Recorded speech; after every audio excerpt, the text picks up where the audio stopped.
신문 이야기 도시구쇼에 오신 여러분 반갑습니다. 저는 신문 읽어주는 남자 김진입니다. 전관예우, 구명 로비, 탈세, 검사장 출신의 홍만표 변호사, 그리고 네이처 리퍼블릭 정은호 대표가 오늘 새벽 결국 구속 수감됐습니다. 돈이면 다 해결될 줄 알았던 이 두 사람, 결국 돈 때문에 구속 신세를 피하지 못하게 됐습니다. 과연 검찰이 이들에게 적용하고 있는 혐의는 무엇일까요? 내부 조력자들까지 샅샅이 파헤치겠다, 이렇게 밝히고 있는데 잠시 후 다뤄보겠습니다. 오늘자 동아신문 어떤 뉴스 보도하고 있는지 지금부터 저와 함께 하시죠. 먼저 동아일보입니다. 동아일보 일면 뉴스입니다. 김정은의 탈출구를 열어준 시진핑이다. 3년 만에 북한의 고위급을 만난 중국 시진핑 국가주석의 사진이 실렸습니다. 리수용 노동당 중앙위 부위원장을 만나서 한당을 했는데 리수용은 김정은의 친서를 직접 전달하기도 했답니다. 100톤의 식량을 요구한 북한. 그런데 중국 측에서는 50톤밖에 내줄 수 없다라고 화답을 했다고 합니다. 어찌됐든 시진핑이 김정은의 탈출구를 열어준 건 분명해 보입니다. 다음 신문입니다. 이번에 한국일보입니다.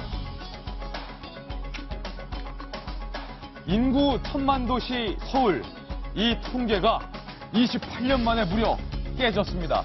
서울의 공식 인구가 결국 1000만 명 아래로 내려갔다는 뉴스입니다. 올림픽도 열리고 두 자릿수 경제 성장을 하면서 수도로 인구가 몰리던 지난 오랜 세월 1000만 명 시대는 이제 옛날이어가 될 것 같습니다. 전체 대란 여파가 아무래도 가장 큰 것 같습니다. 차도 막히고 너무 많다 했습니다. 다음 신문입니다. 이번엔 조선일보 일면입니다. 정부에서 미세먼지 대책의 일환으로 경유값을 인상할 방침입니다. 오늘 저희 동아일보가 앞서 보도해드렸는데 여야 국회의원 모두 그런데 경유값 인상에 반대한다라는 입장을 표현하고 있습니다. 서민들이 많이 쓰는 이 경유차, 경유값 인상되면 서민 경제에 타격이 있을 것이다 라는 이유로 정부의 미세먼지 대책에 제동을 건 셈인데요. 그렇다면 이 미세먼지는 도대체 어떻게 제동을 걸 수 있을까요? 다음 신문입니다. 이번엔 경향신문입니다. 앞서 저희 도시구쇼에서도 보도해드렸는데 중국의 북한 식당을 탈출한 여종업원 3명이 국내에 입국한 것으로 통일부에서 확인이 됐습니다. 중국의 북한 식당에서 근무하다가 태국에 머물러 있었던 여종업원 3명이 결국 대한민국에 입국한 것으로 확인이 됐는데 29살 2명, 28살 1명이었습니다. 저희가 앞서 보도해드렸던 것처럼 모두 20대 여성들이었습니다. 자유분방한 20대, 김정은의 이 억압을 더 이상 견딜 수 없다, 이런 겁니다. 앞선 13명의 집단 귀순이 영향을 미쳤다. 전문가들은 이렇게 분석을 하고 있습니다. 다음 신문입니다. 이번엔 한겨레 신문인데요. 돌리면 나옵니다. 한겨레 신문입니다. 지난 5월 너무 더웠습니다. 6월이 시작됐습니다. 6월 시작과 함께 무더위는 다시금 시작이 됐습니다. 해운대도 개장을 했습니다. 부산 해운대 해수욕장을 찾은 나들이객들이 더위를 식히고 있는 모습인데 개장도 안 했었는데 지난 5월 외국인들이 옷을 훌렁훌렁 벗고 해운대 모래사장에서 찜질을 하던 사진이 눈에 선합니다. 이제 6월달 시작됐는데 이번 6월도 지난 5월보다 더 더워질 거라고 합니다. 더위 대비하셔야겠습니다. 다음 신문입니다. 이번엔 서울신문입니다.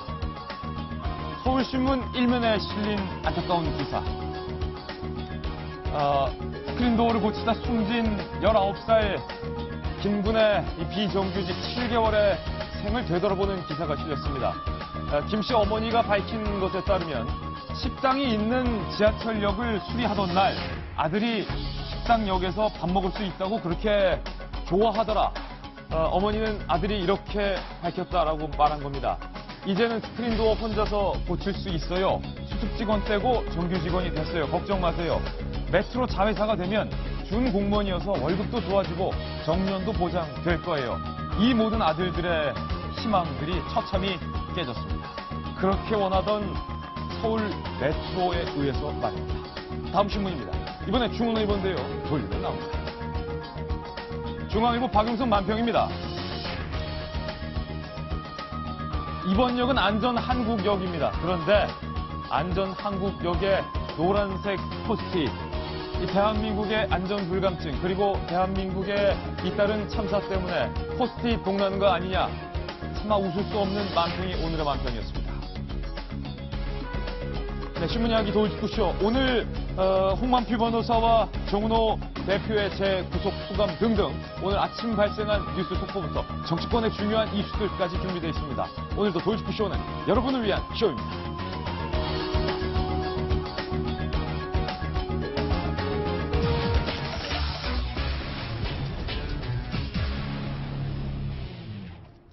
네, 돌직구쇼 힘차게 문을 열겠습니다. 오늘 저희가 만든 돌직구 신문의 첫 번째 뉴스를 지금 바로 공개합니다.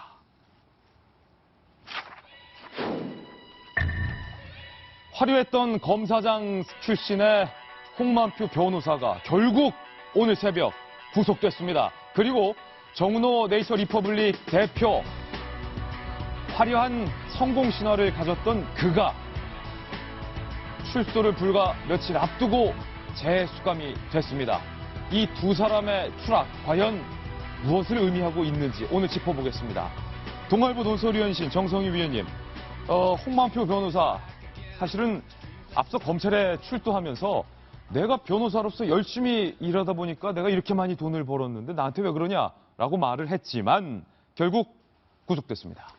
나는 새도 떨어뜨린다는 특수통 검사에서 전직 대통령을 조사했던 잘 나가는 스타 검사에서 정말 수위를 잇고 이제 어저께 수감이 됐는데요. 이제 혐의는 두 가지입니다. 하나는 변호사법 위반. 그러니까 본인이 전관을 이유해서 정은호 리퍼블릭 대표를 빼줄 수 있다고 하면서 돈을 받았고 실제로 시도가 이제 있었는지를 이제 조사하게 될 거고요. 두 번째 혐의는 탈세입니다. 그러니까 탈세는 10억엔에 대한 탈세는 혐의 입증에 무리가 없는 것 같아요. 네. 구속이 돼서 이제 앞으로도 조사를 하게 될 텐데. 그러니까 구속을 안 할 수가 없었을 거예요. 왜냐하면 이건 지금 국회에서 청문회를 하겠다고 지금 야당이 벼르고 있는 상황이고요. 벼르고 있죠. 만약에 이제 지금 조사 대상이 진짜로 전관에 대한 로비가 있었는지를 대상으로 현직 검사에 대한 조사가 이루어지는데 시원찮은 어떤 그런 조사 결과가 나온다. 국민이나 국회가 납득을 하겠습니까? 바로 특검 얘기 나옵니다. 바로 특검 얘기 나온다.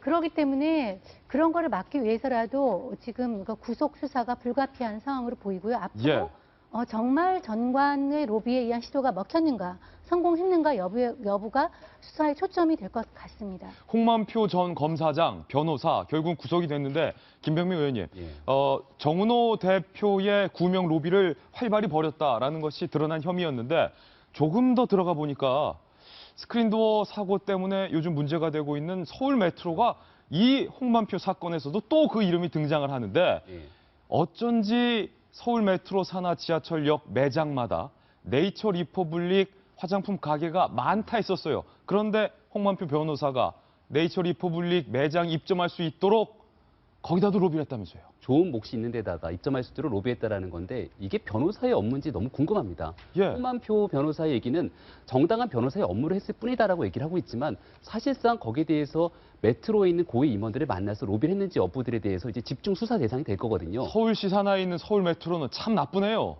그러니까 지금 이 사건에 대해서 서울시 메트로뿐만이 아니라 경찰, 법원, 검찰 걸려있는 곳이 한두 군데가 아닙니다. 저는 오히려 이 정은호 대표한테 사실 좀 고맙다는 얘기 드리고 싶은 것 중에 하나는 정은호 대표한테 정은호 고맙다. 대표가 아니었으면 지금 우리 사회가 이 사건을 몰랐을 수도 있어요.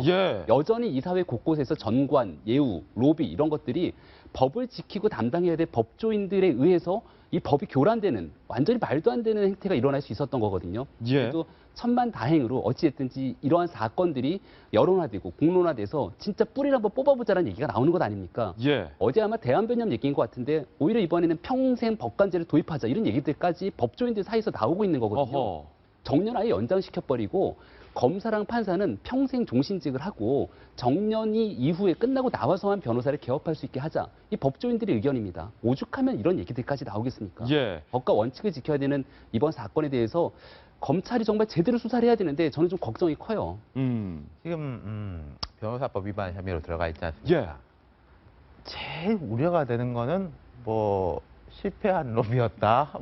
이 사람이 그러니까 홍만표 변호사를 사기로 넣는 거겠죠. 사기라는 거는 이제 말하자면 거짓말을 하는 거지 않습니까?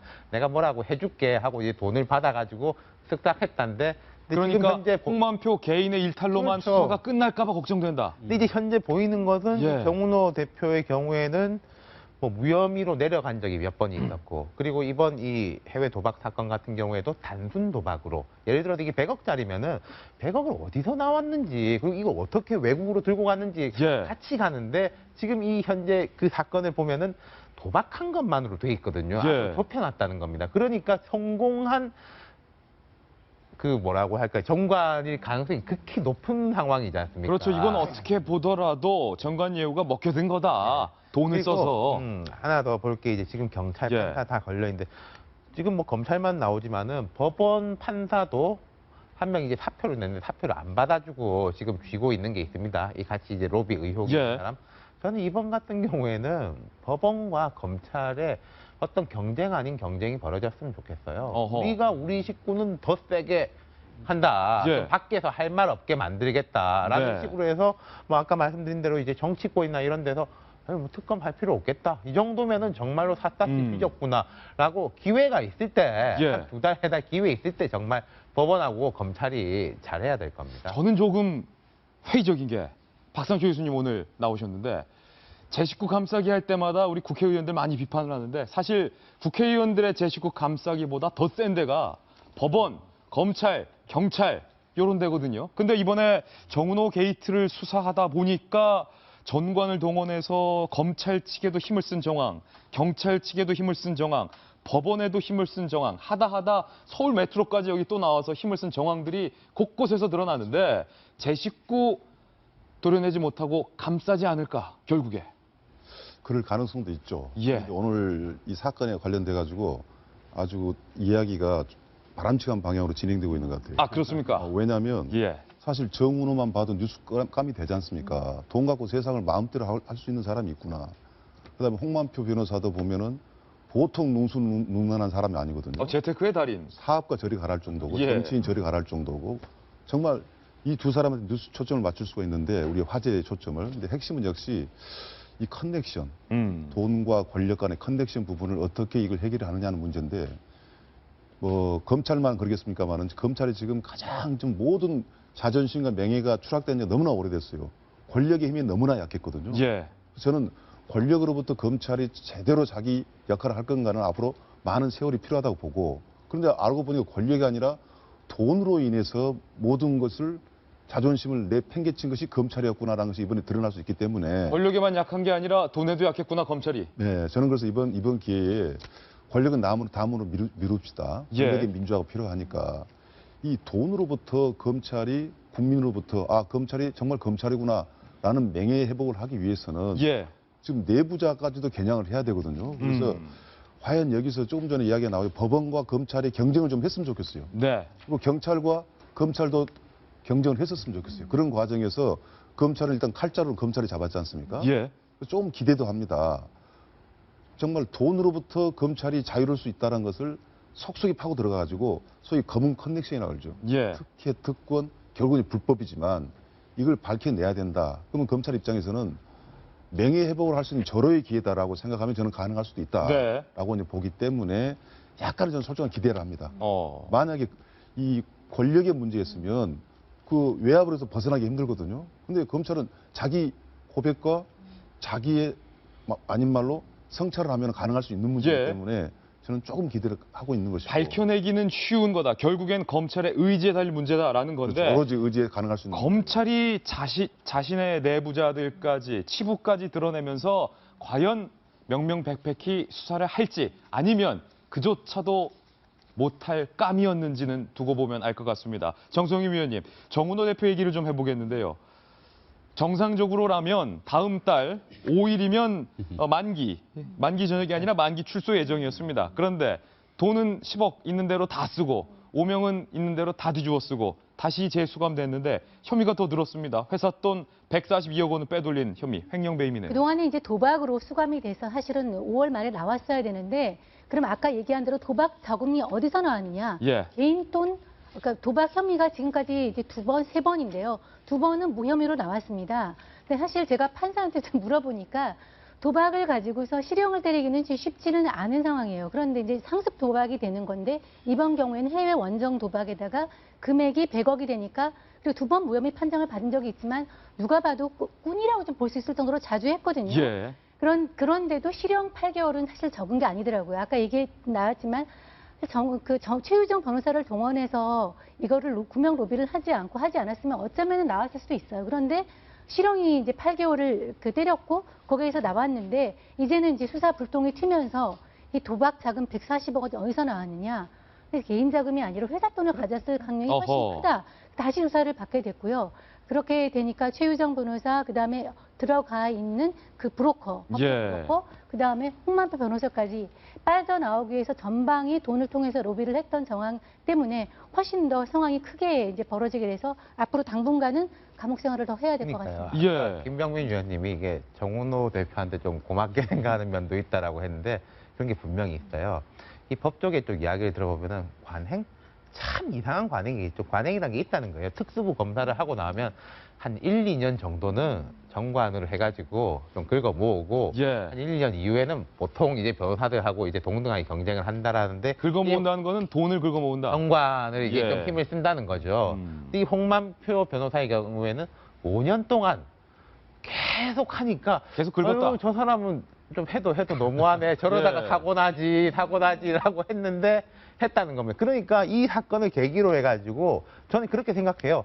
2년 하는 관행이 한 6개월로 줄어들고 6개월 하는 관행이 결국은 이제 없어지고 그렇게 갈 수 있는 거 아니겠습니까? 예, 법조계에서 이런 말이 있더라고요. 박 교수님, 이게 참 웃을 수도 없는 얘기인데 애초에 정운호 대표가 최우정이든 홍만표든 10억, 5억, 3억 이렇게 돈 쓰지 말고 단돈 1억, 2억만 썼더라면 빨리 구명될 수 있을 텐데 너무 돈을 썼다. 이런 거죠. 웃어야 됩니까 말아야 됩니까? 과일 칼로 사과를 깎아먹고 있었으면 아무도 주목을 하지 않았을 건데 예. 큰 식칼 가지고 사과를 깎아먹고 있으니까 좀 뭐지 하다 보니까 이제 커져버렸습니다. 예. 근데 저는 여기서 검찰한테 진짜 기대를 하고 제대로 주문을 할 수 있다고 느껴진 게 뭐냐면 좀 위험한 이야기일지 모르겠지만 홍만표 변호사 같은 경우도 어떻게 보면은 검찰이나 법조계에서 정통파가 아니에요. 정통파가 아니다. 네, 제가 나온 대학을 나온 것 같은데 과도 법학과는 아니고 그래서 인맥이 첩첩이 쌓여 있는 거 아니기 때문에 검찰에서도 제대로 한번 수사를 할 수 있는 것 같고 또 정운호 씨도 보면은 돈 말고는 배경이 없다는 것이 좀 드러나고 있지 않습니까? 그래서 저는 검찰이요 이번 기회에 뭐 아까 관행을 더 세게 나가서 이번 기회에 한번 우리 새로운 모습을 한번 보여보자. 그리고 그 충분하게 요리를 할 수 있는 그런 상황이기 때문에 글쎄요 국회에서 특별검사를 안 해도 해결할 수 있다고 저는 생각하고 좀 기대를 걸어봅니다. 검찰의 결기가 어느 정도까지 되는지, 검찰의 깜냥이 과연 자기 식구까지 드러낼 수 있는지 한번 온 국민이 지켜보겠습니다. 이번에 저희가 준비한 두 번째 뉴스 전해드리겠습니다. 북한 뉴스입니다. 북한 뉴스 오랜만에 준비했습니다. 오늘 중요한 북한 뉴스 크게 세 가지가 있는데요. 첫 번째 북한 뉴스부터 바로 공개하겠습니다. 첫 번째입니다. 앞서 저희 도직구쇼에서도 보도를 해드렸습니다. 13명 집단 귀순 이외에 추가로 3명의 20대 여성 북한 종업원이 제3국, 그러니까 태국에 머물러서 한국행을 기다리고 있다. 김병민 의원님, 예. 우리 통일부가 그 3명 대한민국으로 들어왔다. 안전하게 들어왔다고 합니다. 안전하게 들어왔다. 네, 걱정이 좀 컸거든요. 사실은 한국 땅을 밟을 때까지는 얼마나 마음이 불안하겠습니까? 그 탈북자들의 다른 다큐멘터리 등을 보더라도 정말 중간에 다시 송환되고 돌아가는 그런 안타까운 사연들을 볼 때마다 정말 눈물을 참을 수가 없었는데 너무 다행이다라는 생각이 들고요. 저는 그 여권을 갖고 탈출했는 줄 알았는데 이 사람들이 굉장히 위험한 모험을 한 거예요. 이번 과거랑 좀 다른 겁니다. 3명은 과거가 다르다. 여권이 없이 탈북했다. 지난번 한 17명인가요? 집단 탈북할 때는 그 총괄과이라는 매니저와 함께 여권을 가지고 조금 어찌 보면 안전한 루트로 탈북을 한 건데. 비행기 타고 나왔어요. 그렇죠. 이번에는 아무것도 없이 돈도 안 갖고 여권도 안 갖고 3명이서 그냥 무작정 탈북을 한 겁니다. 그러니까 여기에 대해서는 이 북한 전문 매체의 모 대표의 증언을 보니까 이건 100% 모방 탈북이 분명하다. 네. 지난번에 탈북했던 여직원을 보면서 우리도 할 수 있겠구나라고 해서 탈북을 해서 육로를 거쳐갖고 일단 라오스로 내려갔다고 합니다. 예. 라오스에서 다시 태국으로 가서 우리 대사관의 도움을 받아갖고서는 안전하게 넘어왔다라는 건데 이게 비단 이번 한 번의 사건으로 끝날 것이냐. 북한 입장 그리고 지금 해외 주재해 있는 특히 북한 젊은 근로자들 입장에서는 절대 그렇지 않을 거다라는 거죠. 앞으로 이런 일들이 비일비재로 수시로 일어나게 될 거기 때문에 북한도 굉장히 촉각을 곤두세우고 있고 네. 우리 정부도 이제 이런 탈북을 하고자 시도하는 젊은이들을 대상으로 어떻게도 안전하게 대한민국으로 인도해야 될지 등등에 대한 만반의 대책을 세워야 된다 이런 얘기가 나오고 있습니다. 중국의 식당에서 이 중국인과 합작한 북한 식당에서 근무를 하던 20대 여성 3명입니다. 29, 2, 28, 1. 이 20대 여성 3명이 여권을 북한 정권이 아예 뺏었기 때문에 여권도 없고 돈도 없이 육로를 이용해서 라오스 쪽으로 걸어가서 라오스에서 다시 태국 국경을 넘어서 태국에 있는 우리 대사관에 도움을 요청해서 결국은 한국으로 들어왔는데 이 말만 들어도 얼마나 위험천만했던 루트였는지가 상상이 잘 안 됩니다. 그렇습니다. 이거는 분명히 이제 모방 탈북으로 보이는데요.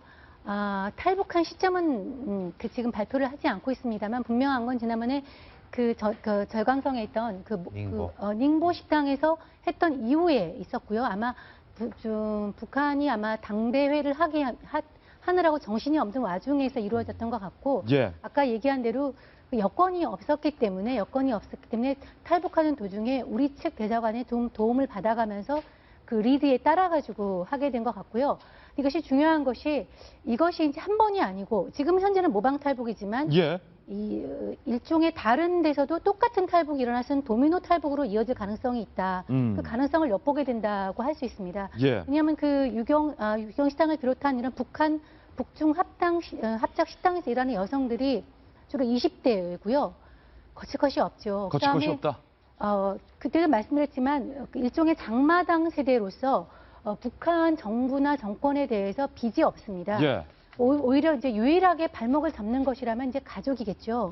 그런데 이제 굉장히 개인주의적인 성향과 이런 것이 강하기 때문에 그런 것을 극복하고 나올 수 있는 사람들이 많아서 그런 잠재적인 집단들이 많아서 마음먹기에 따라서는 일종의 이제 내부적인 북한의 최고 엘리트 내부에서의 도미노 탈북으로 이어질 수 있다. 이런 점을 주목할 필요가 있을 것 같습니다. 예, 이들 3명은 북중 합작 식당 해우로 샤브샤브집에서 이제 일을 하던 종업원인 것으로 뒤늦게 알려지고 있습니다. 안전하게 대한민국 땅을 밟았다고 하니까 일단은 한숨을 돌려야 될 것 같습니다. 북한 뉴스 두 번째 뉴스로 이어집니다. 북한이 SLBM 발사 영상을 공개했습니다. 이번에 공개한 영상은 지난번에 공개했던 영상과는 급과 질이 많이 다른 것 같습니다. 꽤 우수해 보입니다. 그 영상 직접 한번 확인해 보시죠.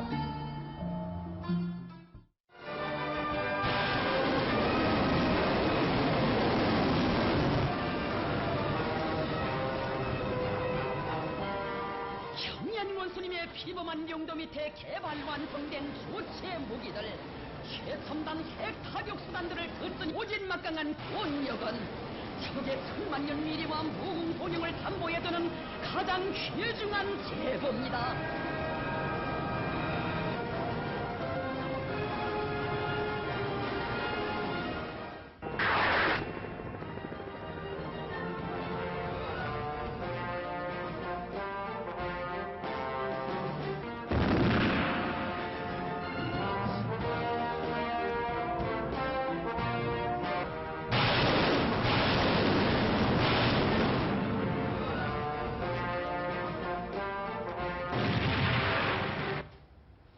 네, 북한이 공개한 SLBM 미사일 영상입니다.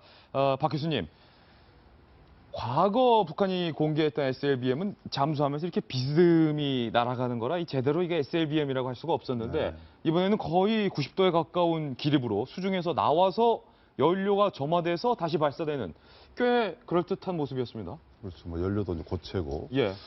그런데 저기에 대해서 이제 성공을 하지 않았다고 최종적으로 지금 미국이나 우리는 판단하고 있지 않습니까? 네.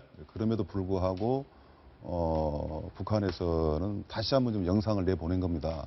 참 SLBM이 성공했다 하면은 세계 어디든지 바닷가로 가서 그 전쟁을 일으킬 수 있는 정말 그 핵무기를 발사시킬 수 있는 거기 때문에 대단히 무섭고 위험한 그 우리 장비로 생각할 수 있는 문제고, 그걸 북한이 가졌다라는 부분에 대해서는 모든 세계에서 상당히 좀 우려스러운 것이 바로 저 SLBM인데 네. 실패를 했다는 것 때문에 우리가 좀 안도를 하고 있지 않습니까? 예. 그런데도 불구하고 왜 저 영상을 보냈을까? 바로 그 날짜가 이제 이수용이라고 그 노동당 부위원장이 시진핑을 만나러 가는 날 아니겠습니까? 가서 이제 그날에 맞춰서 영상을 공개한 거다. 그렇죠. 우리가 중국한테 필요할 것이다. 우리 앞으로 이제 북한의 움직임 중에서 저걸 또 유심히 봐야 되고 또 경계해야 됩니다. 뭐 저 핵무기를 발사한다라든가 미사일 발사도 우리가 항시 그 점검을 하고 해야 되겠지만 지금 이 동북아 이게 복잡한 상황이란 말이죠. 예. 우리는 한미일 동맹이 이제 꽉 짜여 있기 때문에 뭔가 든든함도 있겠지만 중국 입장에서 보면은 또 미국의 광폭의 움직임에서 굉장히 신경이 쓰는 겁니다. 베트남 지역에다가 어떤 그 군사기지가 언제 생길 수 있는 그런 상황까지도 가는 것 같고, 어쨌든 남중국해 근처에 영향력을 끼치려는 미국, 그러다 보니까 동북아의 여러 그 나라 중에서 북한이라는 나라의 필요성을 또 느끼게 된단 말입니다. 다만 왜 지금 중국이 북한에 대해서 주저하고 있는가? 전폭적인 지지를 하지 않고 있고 뭔가 거리감이 있지 않습니까? 그 이유 중에 가장 큰 것은 역시 그 세계적인 유엔의 제재에 중국도 동참한다는 거 하나 하고, 그 다음에 중국 시진핑 입장에서는 김정은이가 과거에 김일성과 김정일 같이 확실하게 북한을 통치하고 갈 것인가? 아닐 수도 있는 거 아니야라는 생각이 없지 않아 있기 때문에 중국이 긴가민가 한다는 거예요. 김정은 쳐다보는 거죠. 그래서 김정은에 대해서. 김정은 입장에서는 두 가지죠.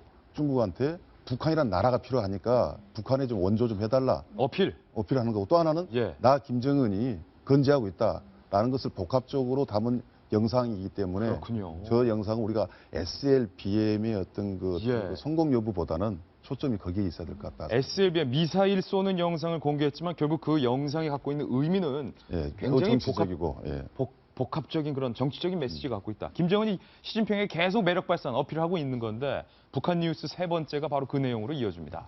김정은의 이 어필 과연 중국에 통했을까요? 중국의 식량 100만 톤을 이수용이 요구를 했습니다. 중국에서는 50만 톤 정도는 줄 수 있다.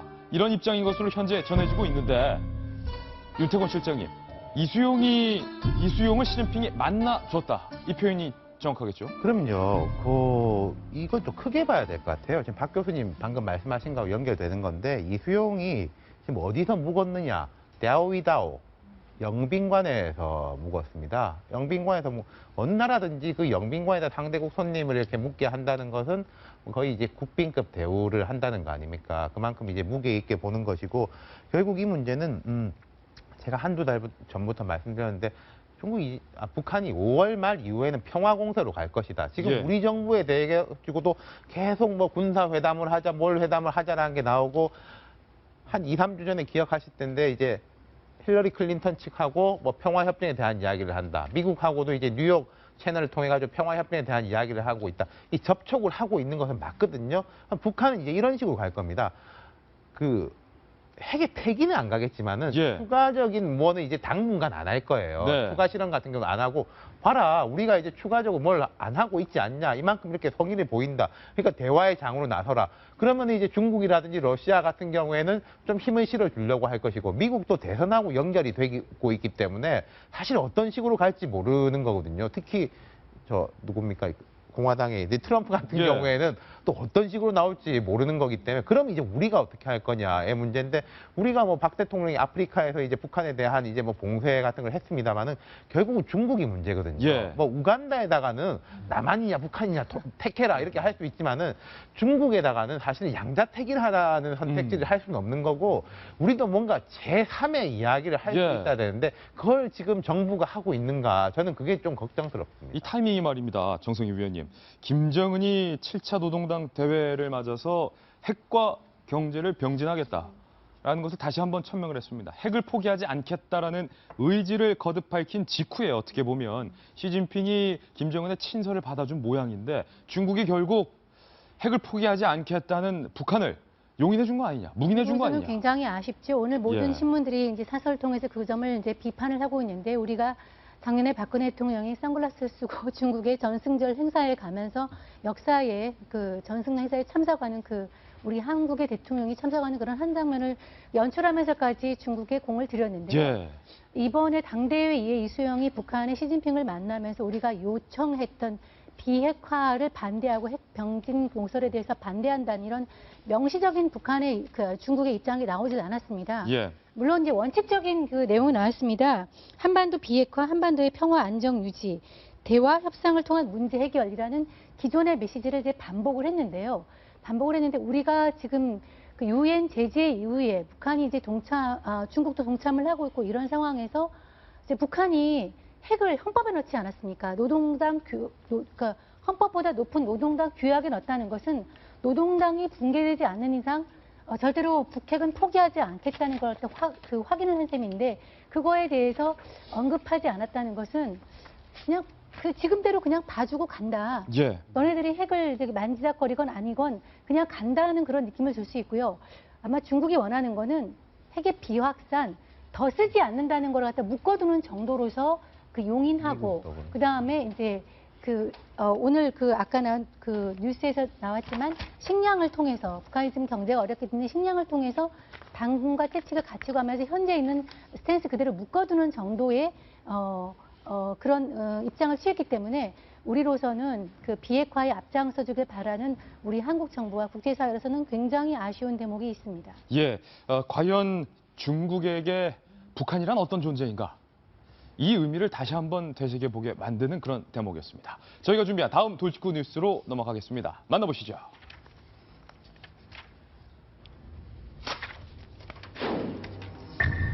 또 하청업체 일용직 노동자들이었습니다.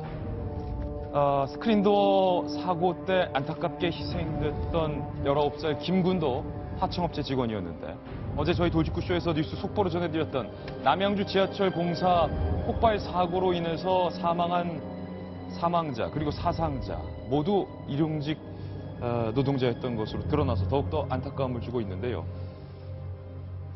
남양주 지하철 공사장 폭발 사고 일지를 제가 여기 한번 준비를 했는데요.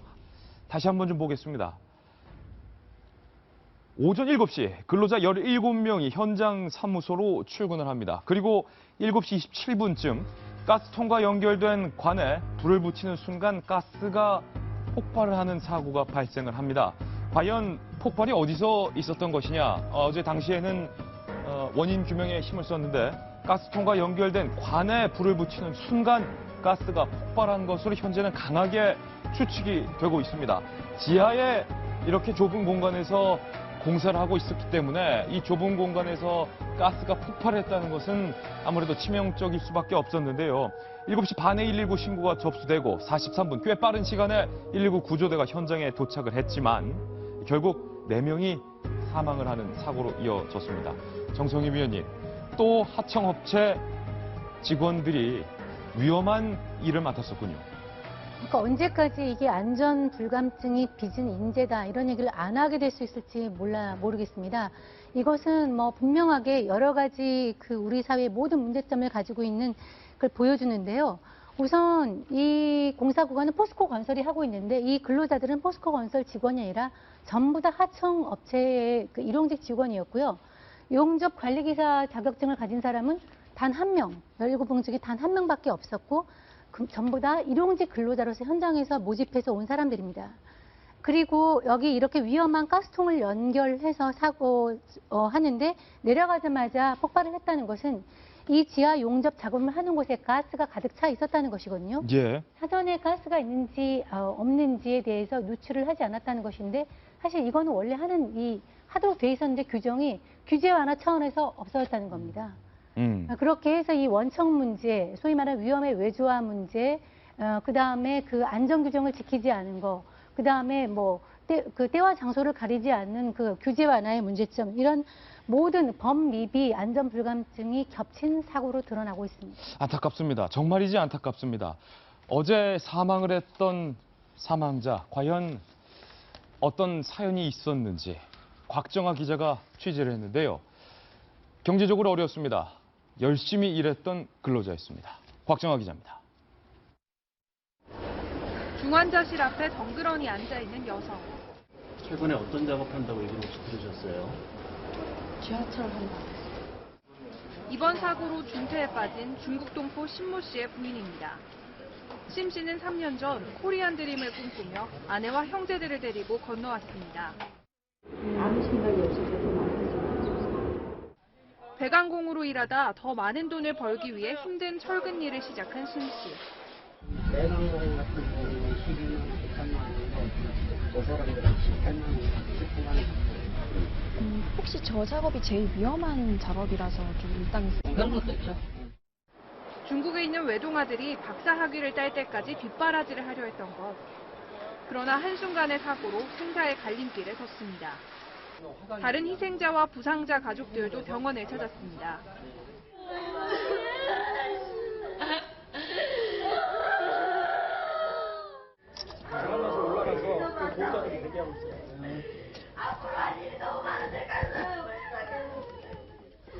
채널A 뉴스 박정아입니다.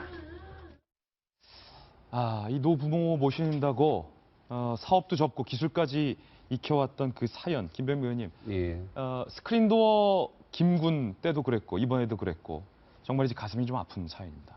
그러니까 어려운 사람들이 이렇게 안타까운 죽음을 당하거나 크게 다쳤을 때 진짜 마음이 아리고 분노하게 되죠. 이분 같은 경우는 특히나 원래 하던 일이 아닌 전혀 다른 일을 하게 된 거잖아요. 예. 그러면서도 철근과 관련된 일, 그러니까 우리가 지금 용단 작업이라고 얘기를 하는데 가스를 통해 갖고 철근을 자르는 겁니다. 그러다 보니까 굉장히 위험에 노출돼 있고 이런 일을 하게 되면 한 보통 통상 임금의 5만 원 정도에서 6만 원 정도 더 준다 그래요. 하루 일당이. 그렇게 받게 되는 게 세금을 떼기 전에가 아마 한 17만 원 정도가 되는 것 같습니다. 돈을 벌기 위해서 결국은 한국에 넘어가고 중국 동포가 이렇게 안타깝게 돌아가신 분도 있고 이분은 전신의 한 70% 정도가 화상을 입었다는 거예요. 아이고야. 이게 전신의 70%가 화상을 입어서 굉장히 깊게 화상을 입게 되면은 정말 회복이 쉽지 않거든요. 그리고 이 아들의 이야기가 더 마음을 울리는데 아버지가 평소에 와서 이런 얘기를 했다라고 합니다. 예. 작업장에 환풍기 설치가 안 돼 있어라고 얘기를 하는데 이게 단순하게 가스관에 내려갖고 거기서 안전하게 용단 작업을 했으면 이렇게 터질 일이 없는데 지금 아직 더 조사가 나와봐야 알겠지만 그 지하에 밀폐된 공간에 가스가 충분히 누적돼 있을 가능성도 배제할 수가 없다는 거거든요. 예. 사전에 충분히 감지기가 있고 환풍 시설이 있어서 제대로 가스를 다 빼낼 수가 있었고 혹은 용단 작업을 실시하기 전에 가스가 있었는지 없었는지만 제대로 확인할 수만 있었으면 혹은 거기에 지금 현장 소장도 자리에 없었다는 겁니다. 예. 안전관리 감독하는 사람들이. 이런 총체적 문제들이 결국은 하청회사 직원도 아니고 일용직 근로자들을 죽음에 내몰게 되는 우리 사회의 현실을 보여주고 있는데 대한민국 선진국 아닙니까? 예. 도대체 언제까지 이런 일이 일어나야 될지 진짜 마음이 아픕니다.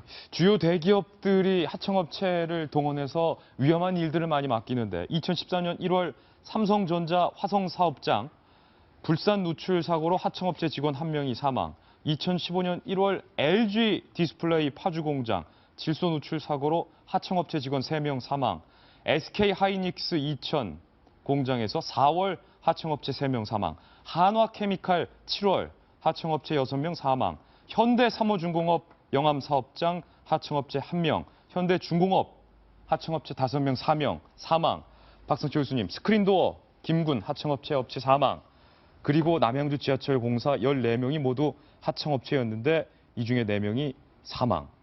지난해 2012년부터 지난해 6월까지 공사장에서 사망한 직원 비율이 합청업체 비율만도 40.2%가 넘습니다. 그 사연 하나하나를 접하게 되면 정말 슬프지 않습니까? 참 불행한 사람 어쩐데 덮친격이다 하고 참 슬프고.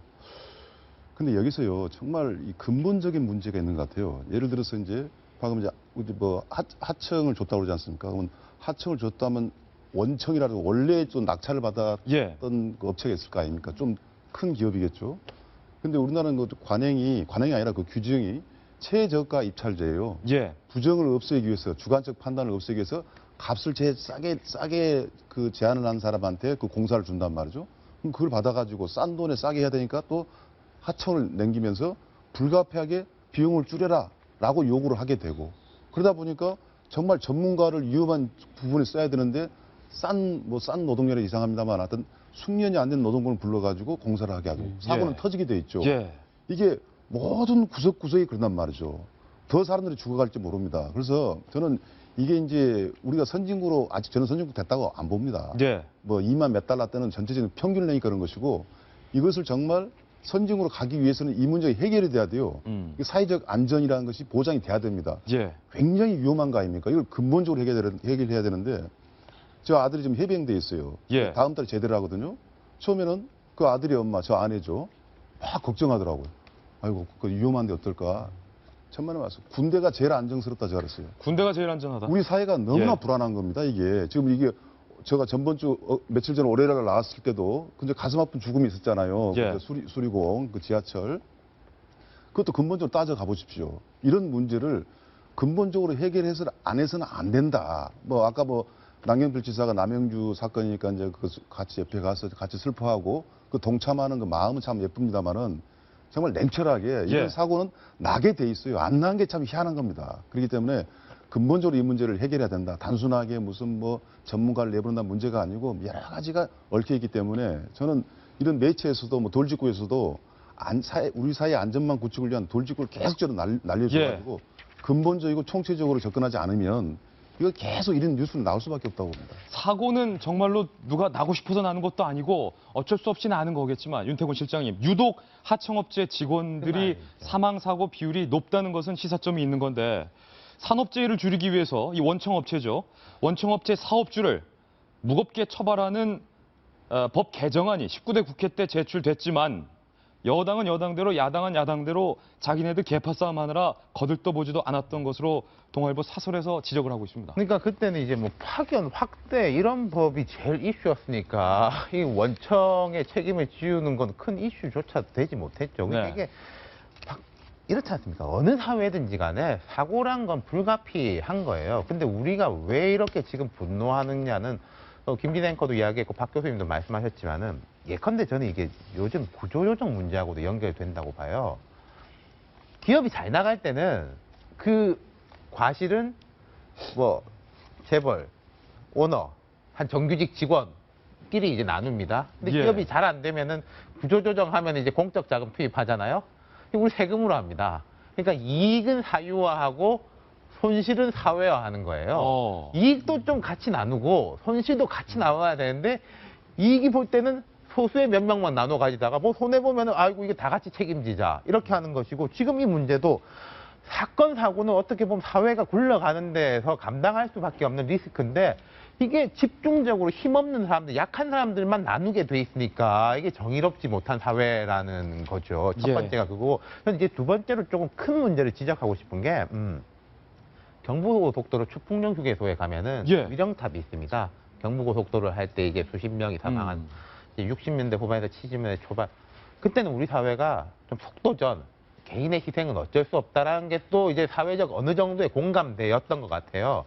근데 그 공감대가 무너졌던 게 저는 이제 90년대 초중반에 삼풍백화점, 뭐 성수대교, 대구 지하철 뭐 도시가스 폭발로 해가지고 아이고 이래가지고는 안 되겠다라고 해가지고 전반적으로 이제 뭐 감리 문제라든지 그때 좀 본질적으로 확 바뀌었거든요. 한 20년 만에.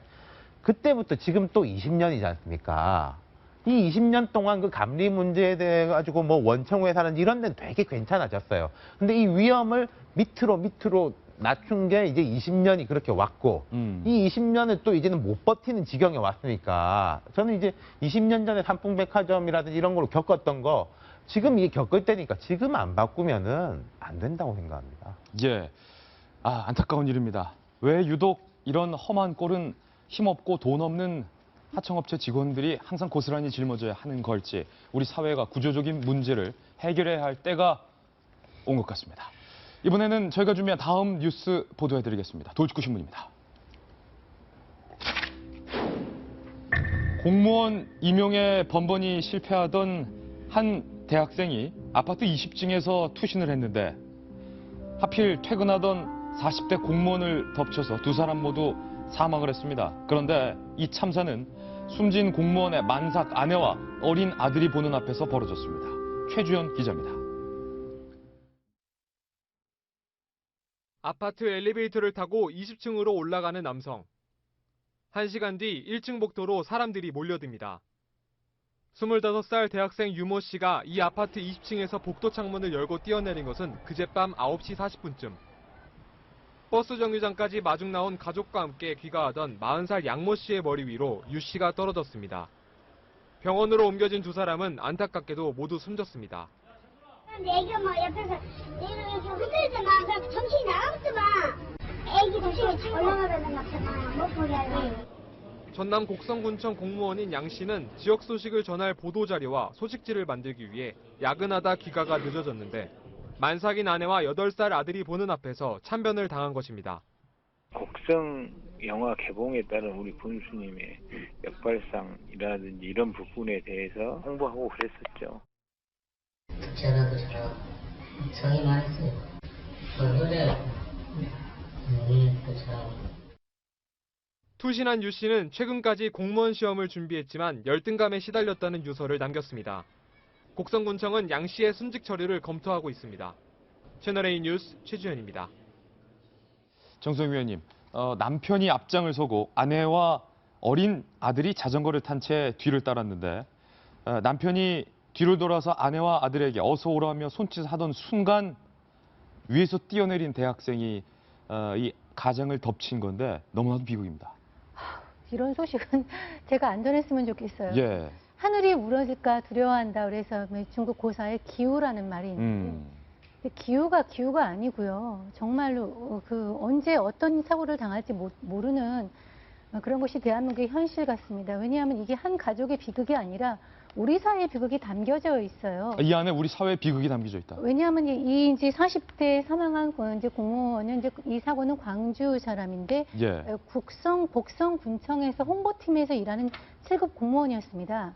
그래서 영화 곡성으로 유명하지만은 그 영화 곡성에서 그걸 이용해서 지금 곡성에서 장미 축제가 한창인데요.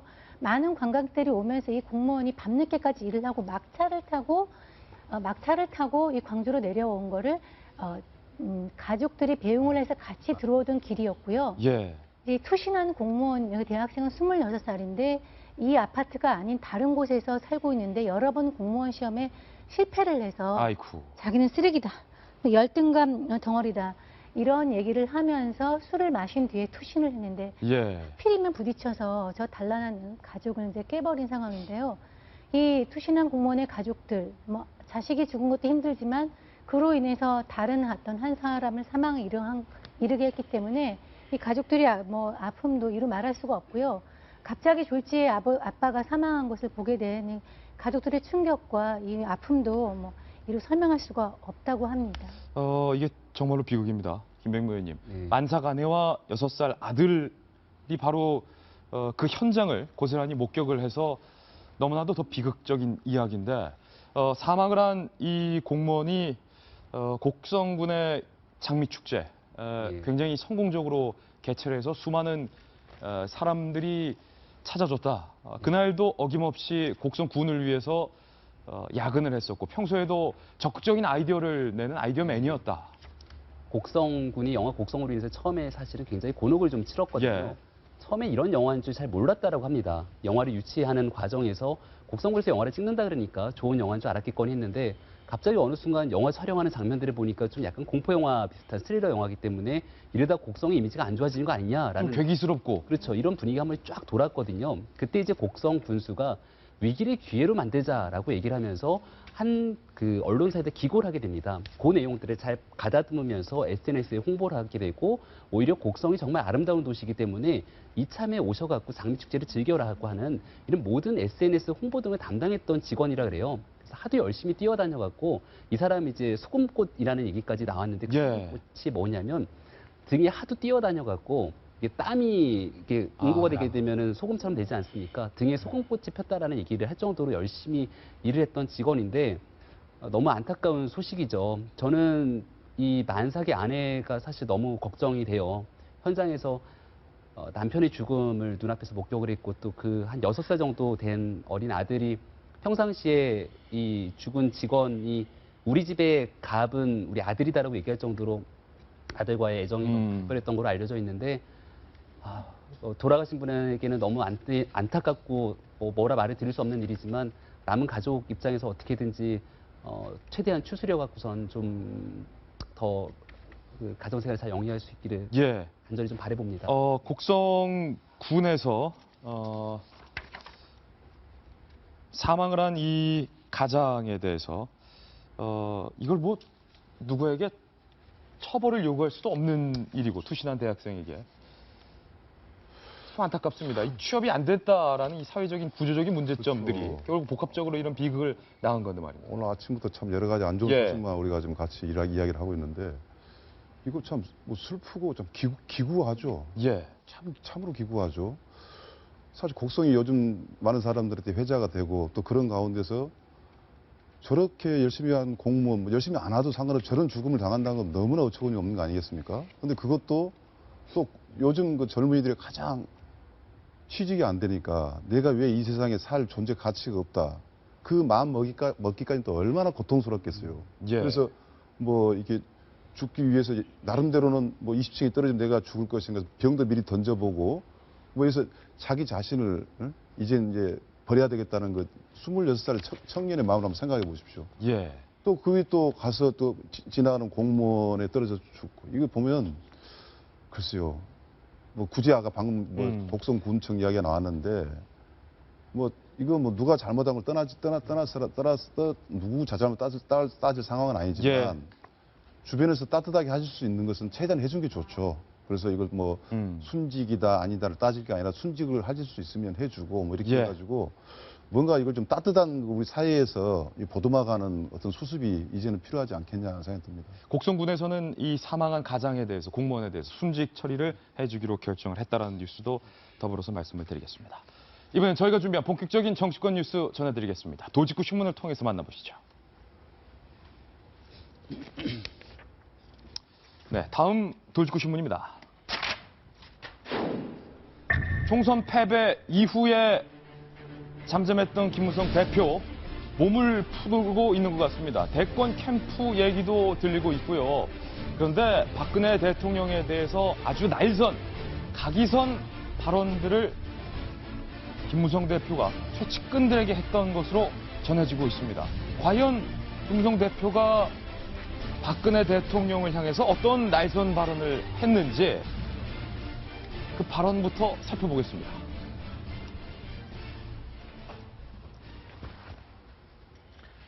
김무성 대표의 발언입니다. 당대표 하면서 박 대통령과 제대로 만나서 얘기 한번 하지 못했다. 대통령을 만나서 대화하고 싶었는데 뜻대로 안 됐다.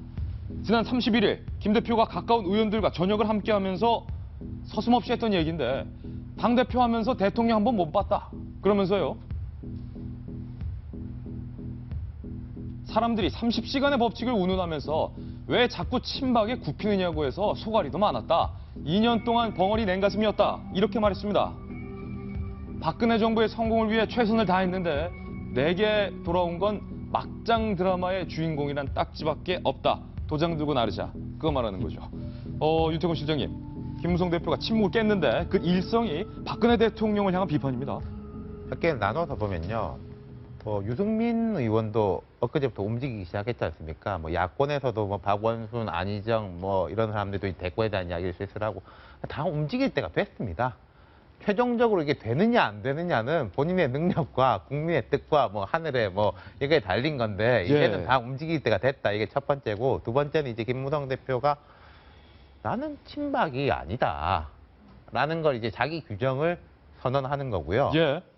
세 번째로는 이병기 비서실장이 물러날 때도 이런 비슷한 이야기가 나왔지 않습니까? 뭐 대통령하고 뭐 제대로 뭐 이게 뭐 됐니 안 됐니. 김무성 대표도 이런 이야기하고 저희가 농담 삼아서 아니, 김무성 대표 한국에 있는 김무성 대표보다 뉴욕에 있는 반기문 사무총장하고 대통령이 더 자주 보는 것 같다. 그런 말씀 드렸는데 그 부분을 딱 이야기한 거죠. 이제 새누리당은 모르겠습니다. 반 총장이라든지 친박계에서는 친박이고 비박이고 다 이렇게 힘을 모아가지고 박 대통령도 밀고 반 총장도 밀고 이렇게 하면 좋겠다라고 생각할 건데 세상 일이 그렇게 마음대로 되겠습니까? 이제부터는 경쟁의 서막이다 이렇게 보시면 될 것 같습니다. 김병민 의원님, 사람들이 김무성 대표를 향해서 김무성의 30시간 법칙이 있다. 자기가 뭐 하겠다라고 강하게 말을 했는데 그 말 지키는 거, 그 말 되돌리는데 30시간도 안 걸린다. 그런데 실제로 30시간도 안 걸렸던 적이 많았는데 그게 다 박근혜 대통령 때문이다. 친박 때문이다. 송아리가 많았다. 벙어리 냉가슴이었다. 네, 본인도 스트레스가 많았겠죠. 예. 지금 한 2달 정도 기간 동안 잠행을 했던 거로 알려져 있지 않습니까? 그럼 그 기간 동안 과연 뭘 했을까요? 곰곰이 복귀를 해봤을 겁니다. 지난번에 한 2년의 과정 동안 20%까지 새누리당 여권주자 대통령 후보로 늘 1위를 달려왔었어요. 그랬던 김무성 대표가 지금 여론조사 돌리면 어떻습니까? 5%가 안 나와요. 예. 심지어 3%, 조금 이대로 더 가다가는 아예 후보 진영에서 빠져버릴지도 모른다라는 위기감이 들 겁니다. 그럼 이제 어떻게 해야 되는가? 복귀를 곰곰이 해보면 뭐가 문제였지? 많은 사람들이 얘기하는 게 당신 너무 물러. 아니 등치는 산만이 갖고서는 등치는 산만해서 이름 당신 별명 무대 아니야? 무성대장이 준말인데 하는 거 보면 30시간의 법칙 얘기 나오죠. 뭐 하다가 말아버리고 얼마 전에 또 최경환 대표랑 최경환 전 원내대표 최경환 의원이랑 같이 만나갖고서는 얘기하다가 다시 쓱 빠져버리고 이런 이미지들이 사실상 김무성 대표의 발목을 잡고 있는 거거든요. 김무성 전 대표 같은 경우는 대권 주자로 갖춰야 될 많은 덕목을 갖추고 있습니다. 첫 번째로 굉장한 조직을 갖추고 있어요. 사람도 본인 뜻과 함께 움직일 수 있는 동지라고 불리우는 정치인들이 곳곳에 있습니다. 두 번째로 대통령 선거를 치르기 위해서는 막강한 재력이 있어야 되는데 재력으로 국회의원들 중에 정치인 중에 괜찮은 재력을 갖고 있습니다. 상위 5위안에 들고. 그렇죠. 정작 중요한 마지막 제일 중요한 게 후보가 중요하잖아요. 후보 지지율이 자꾸 바닥을 치고 있으니까 이제는 이걸 극복할 때가 왔다. 그동안 명분을 기다리고 있었는데 잘 됐다. 반기문 총장도 와서 한판 휘짓고 갔죠. 이제는 유승민 의원도 대놓고 나서 박 대통령이 각을 세우는 일을 하지 않습니까? 자, 이제 나도 대권 주자로서의 역할을 할 때가 왔다라고 선언한 것 같고 아마 여름을 기점으로 당은 전당대회가 돌아갈 텐데 본격적인 대권 레이스가 이제 막이 오른 것 같다. 이런 생각입니다. 김무성 대표가 또 이런 발언을 했네요. 박 교수님. 선거 때 이한구 공천관리위원장이 공천을 막장으로 몰고 갔다. 이를 막으려고 내가 별의별 노력을 했는데도 안 됐다. 옥새도 들고 쳐봤다. 어떻게 당이 이렇게 될 수 있느냐. 이한구 전 위원장을 강하게 비판하는 발언도 어제 딱 나왔습니다. 네. 하여튼 우선 김무성 전 대표죠. 저도 한마디 덧붙이면 참 이해가 잘 안 돼요. 저 사람 앞으로 뭘 할 건가에 대해서 약간 구부러진 사람이라 그럴까, 곡선형의 사람이라 그럴까. 정치는 자기 주장과 깃발을 올리지 않습니까? 아까 우리 김 의원 말씀대로 모든 걸 다 갖췄어요. 근데 저 사람 정말 대통령으로서 의지가 있고 대통령이 돼서 무엇을 할 것인가에 대해서 답이 아직 안 나왔단 말이죠. 그 부분에 대해서는 약간 비판적이지만 그럼에도 불구하고 김무성 전 대표의 새누리당에서 존재 가치는 지금은 굉장히 큰 것 같습니다. 왜 그러냐면 새누리당을 가만히 보면 뭐가 항상 걱정되냐면 박근혜 대통령 이후를 제가 상상할 수가 없어요. 그럼 역으로 좀 친박은 어떻게 꾸려간다 칩시다. 또 거기에 반기문이라는 아주 훌륭한 후보까지도 같이 붙었다 칩시다. 그런데 중요한 것은 당이 이거 꾸려나가려면 반대 진영의 장수들이 있어야 돼요. 그래서 경합구조 내지는 경쟁구조가 없어지면 그건 당이 아닙니다. 지금 국민의당이 가장 어려운 게 그럴 수 있거든요. 국민의당도 경쟁구조가 있으면 당이 확 클 수도 있다고 봅니다. 다시 새누리당으로 와서 그러면 비박 진영을 또아리를 투고 갈 수 있는 사람은 누구냐. 그나마 김무성 대표밖에 없다는 생각이 들어가지고. 그나마.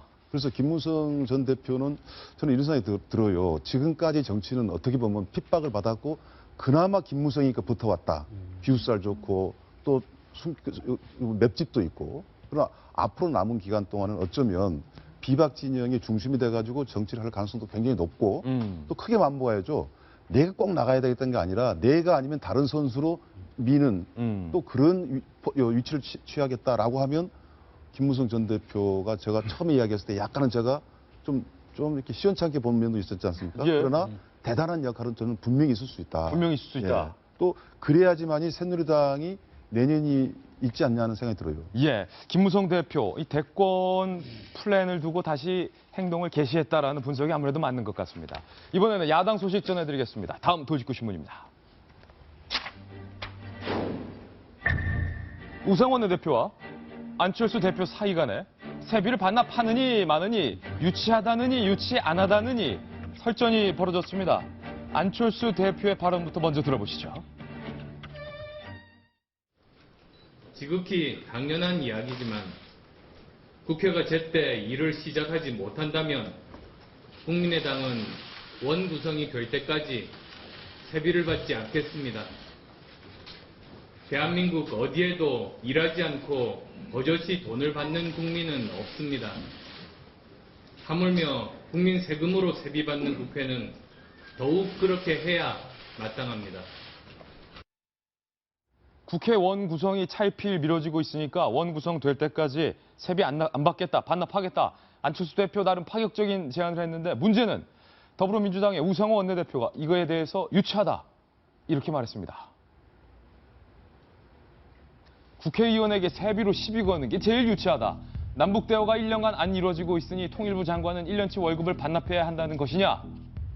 그러게요. 반납하면 좋겠네요. 전형적인 반정치 논리다. 실제로 우리가 월급에 연연하는 것도 아닌데 모욕감을 느낀다라고 강하게 비판을 했는데 정성희 위원님, 월급에 연연을 안 한다면 세비를 반납할 수도 있는 문제라고 생각하는데 우상호 원내대표 강하게 발끈했습니다.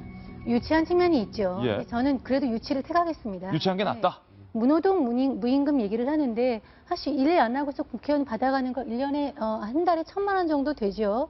그래서 뭐 작은 어떤 하나의 변화의 단초이지만은 뭐 세비를 안 받아간다는 거에 대해서는 뭐 국민들이 더 찬성할 것 같고요. 예. 안철수 의원한 대표한테 아쉬운 건 그래요. 안철수 의원이 보면은 헌 정치가 뭔지에 대해서는 잘 아는 것 같습니다. 아까 말한 이런 거에 대해서 국민들이 거부감을 느끼거나 특권 내려놓기나 이런 건 헌 정치가 무엇인가에서는 규정을 잘 하고 또 본인이 모범을 보이는데 여전히 이제 새로운 정치에 대한 비전은 모르겠다. 예. 그건 좀 아쉽네요. 염치 없는 것보다 유치한 게 낫다 이 말씀이에요. 저는 이게 국민의당 공약이거든요. 네. 하고 싶은 당은 하고 안 하고 싶은 당은 안 하면 됩니다. 국민의당만 반납하면 예를 들어서 된다. 하는 예. 쪽에서 안 하는 쪽에다가 니들은 왜 안 하냐고 할 필요도 없고 안 하는 쪽에서 하는 쪽에다가 왜 니들은 하냐라고 할 필요도 없어요. 누구는 하고 누구는 안 하면 그러니까, 안 하는 사람이 민망해지기 다만 때문이죠. 하나 제가 말씀드리고 싶은 예. 거는 이거 외에 예를 들어서 김영춘 의원의 공약이 세비 삭감 25% 그리고 최재성 전 의원이 고위공무원은 중위소득이 우리나라가 4,600만 원 정도 됩니다.